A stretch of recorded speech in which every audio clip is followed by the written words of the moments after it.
Pujian yang indah diberkati oleh Tuhan. Shalom. Damai di hati.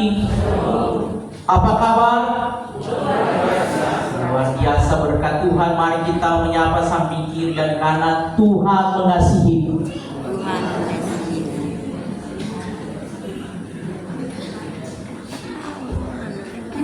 Luar biasa ketika orang menyampaikan Tuhan mengasihimu, ada kelegaan hati.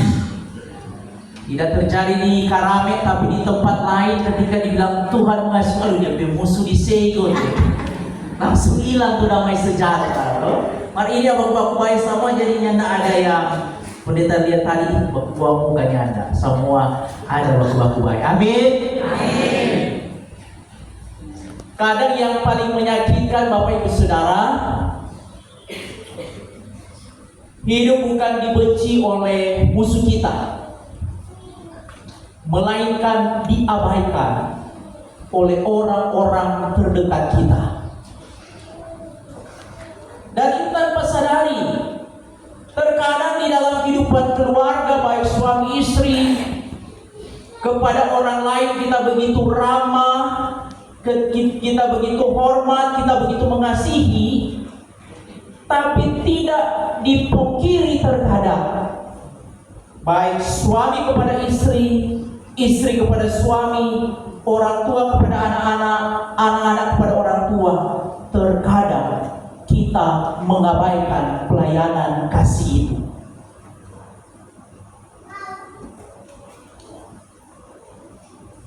Sehingga ketika kita melakukan itu tanpa kita sadari, ada yang dikecewakan dan ada yang tersakiti.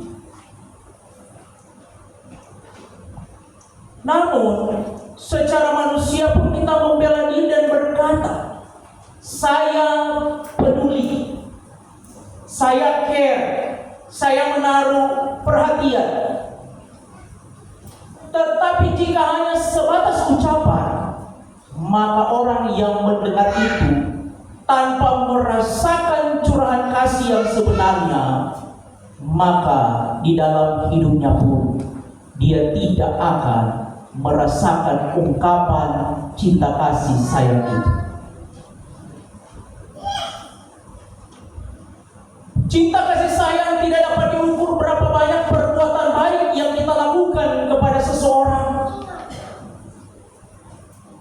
tetapi dengan perhatian yang tulus,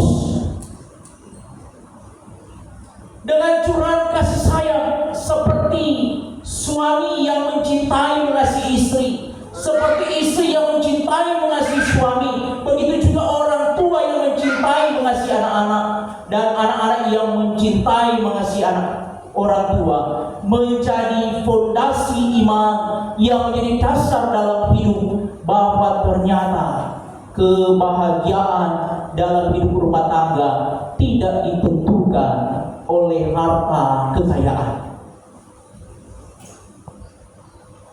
Ada banyak pribadi bahkan keluarga yang mengukur kasih itu dari berapa banyak materi yang saya berikan.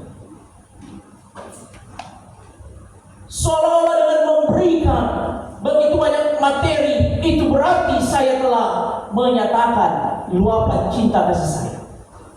Banyak contoh Bapak Ibu Saudara, orang-orang yang terlihat kaya raya tetapi juga broken home, karena ternyata anak-anak dalam hidup rumah tangga tidak mendapatkan perhatian cinta kasih sayang yang tulus.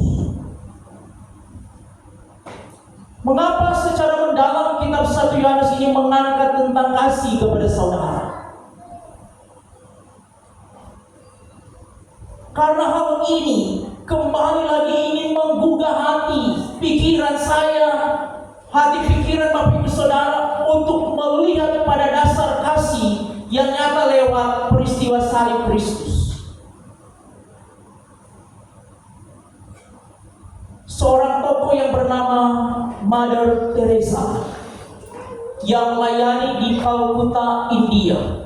Dia melayani orang miskin, dia melayani orang sakit, dia melayani orang-orang yang terpinggirkan, disisihkan dari strata masyarakat. Ketika ia diwawancarai dan ditanyai, apa imbalan yang didapatkan oleh Ibu Mother Teresa ketika melayani orang-orang ini? Dia berkata, saya tidak mendapatkan apa-apa. Saya melayani orang-orang miskin ini karena saya melihat Kristus dalam diri mereka. Amin. Jadi standar untuk mengasihi bukan untuk memperoleh sesuatu, tapi Mother Teresa menyatakan bahwa ia melihat Kristus dalam hidup orang-orang yang susah, orang-orang yang papa, orang-orang yang dipinggirkan.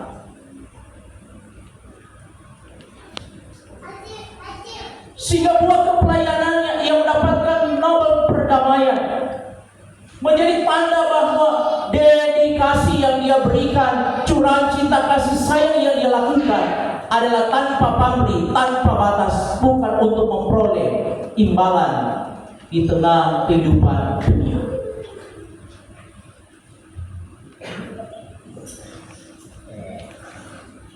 Mari Bapak Ibu Saudara, kita kembali merenung dalam hidup kita masing-masing.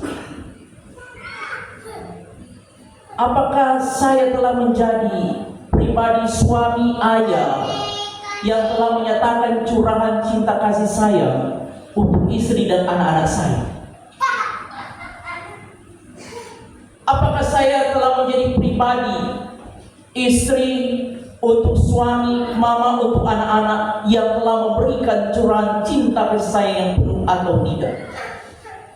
Apakah saya selaku anak-anak telah menyatakan cinta kasih sayang untuk papa mama saya atau tidak? Begitu juga selaku orang tua, apakah kita telah memberikan cinta kasih sayang penuh untuk anak-anak kita? Mengapa perlu refleksi diri menjadi perenungan di dalam hidup?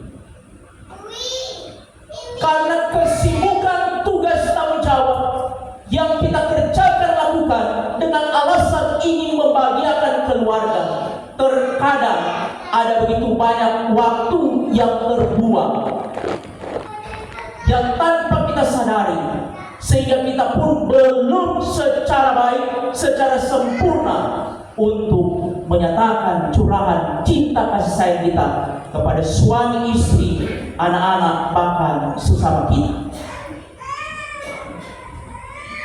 Kan dikatakan di dalam hidup rumah tangga keluarga, ketika suami istri ini mencintai, mengasihi, dan mewujudkan cinta kasih Kristus, maka di situ terpancar kebahagiaan, maka di situ lahir damai sejahtera, maka di situ lahir kebahagiaan di dalam kehidupan. Ada begitu banyak orang tua yang menyesal ketika hari tua. Mengapa? Karena kesibukan mencukupi secara materi, melupakan pengajaran kasih itu, sehingga di hari di usia tua pun mereka sendiri, anak-anak begitu sibuk, anak-anak begitu banyak sekali urusan, tanpa lagi memberikan curahan cinta kasih sayang. Tapi apakah waktu dapat diputar? Tidak, Bapak Ibu Saudara. Ketika semuanya telah berlalu, maka kesengsaraan pun menjadi bagian dalam hidup.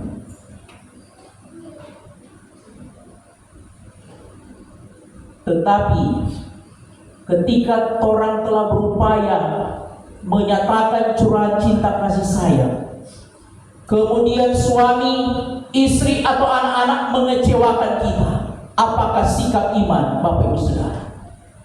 Membenci, memusuhi, ataukah tetap mengasihi dan mencintai? Ini menjadi gambaran yang disampaikan oleh kitab 1 Yohanes ini. Dia mengangkat tentang Kain, seorang yang penuh dengan kebencian, amarah, dan membunuh adiknya. dan dia mengangkat tentang Kristus. Dalam gambaran ini dikatakan, Kain mengambil kehidupan, Kristus memberikan kehidupan. Kain hidup untuk dirinya sendiri, Kristus hidup untuk orang lain. Tanpa kita sadari, mungkin dalam realita hidup keluarga, persekutuan jemaat, ada banyak di antara kita pun yang bersifat seperti Kain, mudah marah, ada iri hati, menyimpan kebencian, bahkan juga sulit untuk mengasihi.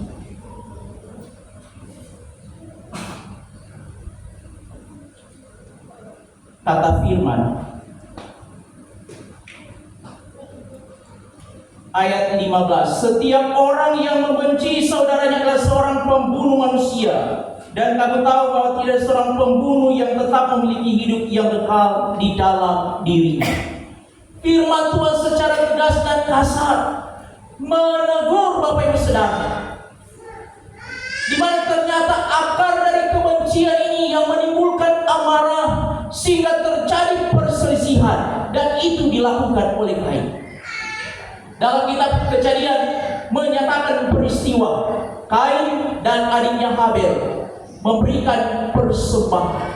Itu berarti Kain adalah orang yang takut Tuhan, Habel orang yang takut akan Tuhan. Mereka tahu tentang pemberian, tetapi Kain memberi bukan dengan ketulusan hati. Habel memberi dengan ketulusan hati. Tuhan menerima persembahan dari Habel. Kain menjadi panas hati, menaruh benci, amarah dan dendam kepada adik, sehingga ia membunuhnya.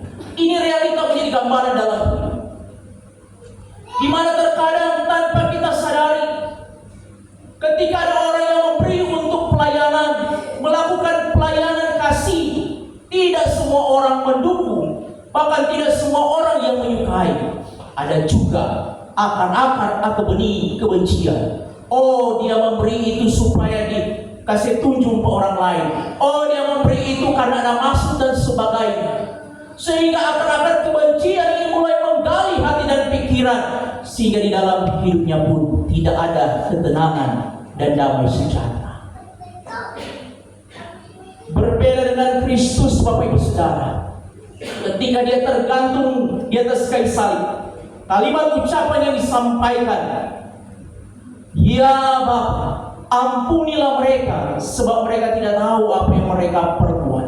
Bayangkan seorang yang sekarat, ia digantung bukan karena kesalahan dan dosanya, tetapi dia melepaskan pengampunan. Sekarang, berapa banyak di antara Bapak Ibu Saudara yang masih menyimpan akar pahit, yang menjadi dendam dan kebencian di dalam hati. Mungkin kita mengelak secara manusia berkata, mohon maaf pendeta, masih manusia biasa, sangat susah untuk mengampuni, sangat susah untuk memaafkan. Tapi firman Tuhan secara tegas mengatakan, jika kita masih membenci dan menaruh dendam, itu berarti kita mungkin hidup, tetapi tanpa sadar iman kita mulai sekarat dan hampir mati.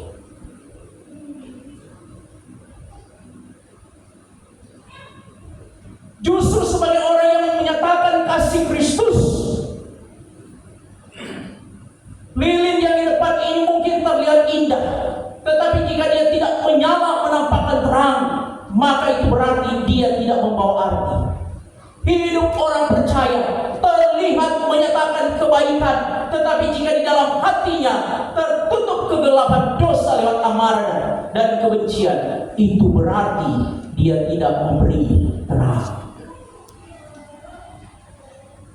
Tuhan tidak melihat seberapa banyak pemberian yang kita berikan di gereja, di pelayanan kita, tapi seperti yang Tuhan lihat kepada Habel, ia memberi dengan ketulusan hati.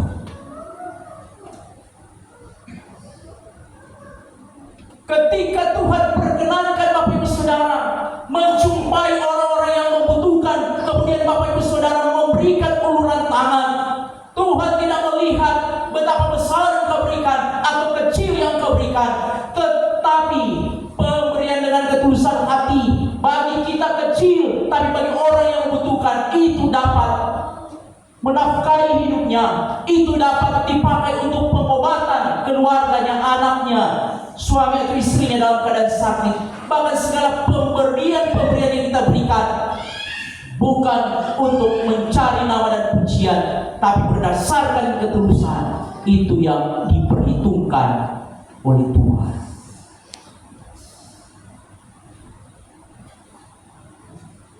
Tapi bagaimana? Kita telah berupaya menolong, kita telah melakukan pelayanan kasih, tetapi kebaikan kita selalu diabaikan.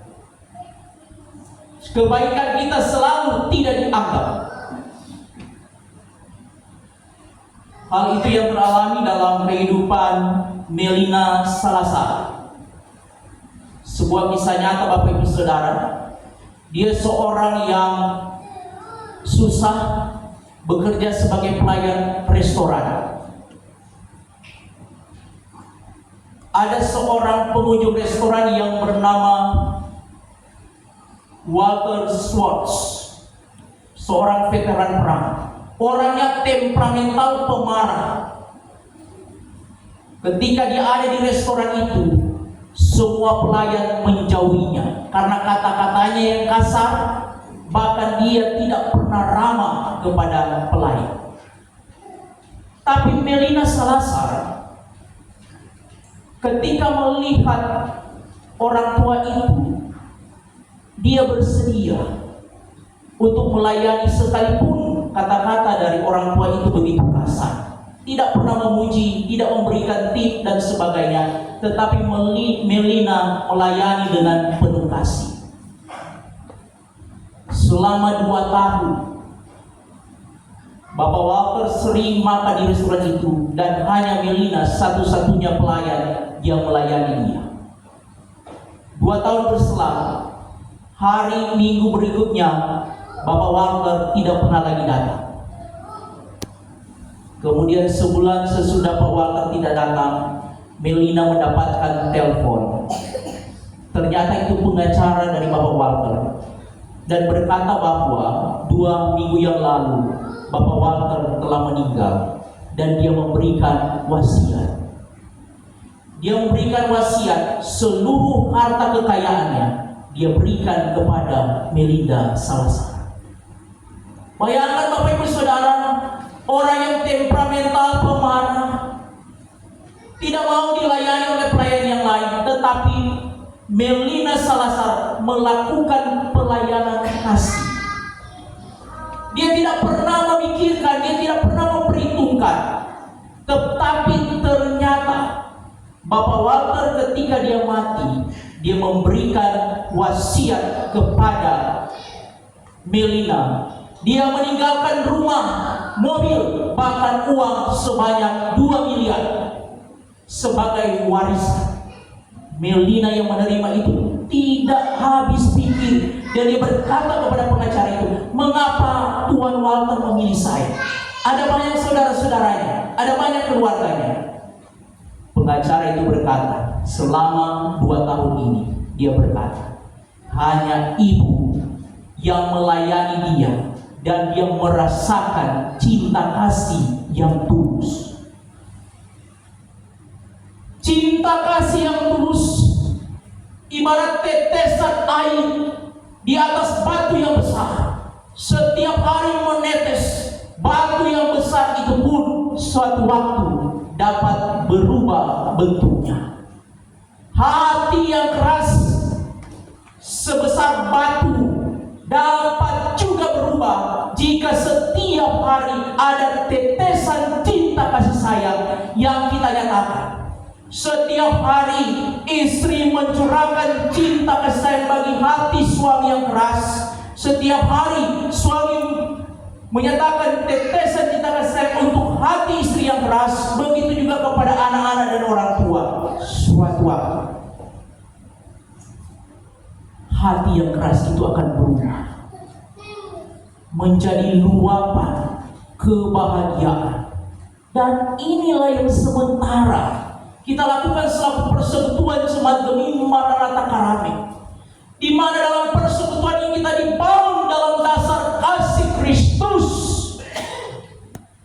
Kita sementara dalam pemetaan yang ada di kolom di jemaat masing-masing, maka akan menuju pada proses pemilihan. Ingatlah pada kasih Kristus ini, sehingga sekalipun ada perbedaan tidak akan mengikis, tidak akan merusak, tidak akan mencerai-beraikan, tetapi kita dibangun dalam dasar kasih Kristus. Satu anggota jemaat sakit, semua jemaat merasakan sakit yang sama. Satu anggota jemaat maju dan berkembang, kita pun semua maju dan berkembang bersama, sehingga tidak ada lagi amarah, iri hati, bahkan kebencian yang tidak akan dosa, tetapi kerendahan hati, ketulusan hati, kebaikan hati menjadi cerminan dalam hidup selaku pelayan khusus, bahkan dalam kehidupan jemaat Gemi Maranatha Karame. Tuhan Yesus berkati firman-Nya kita semua. Amin.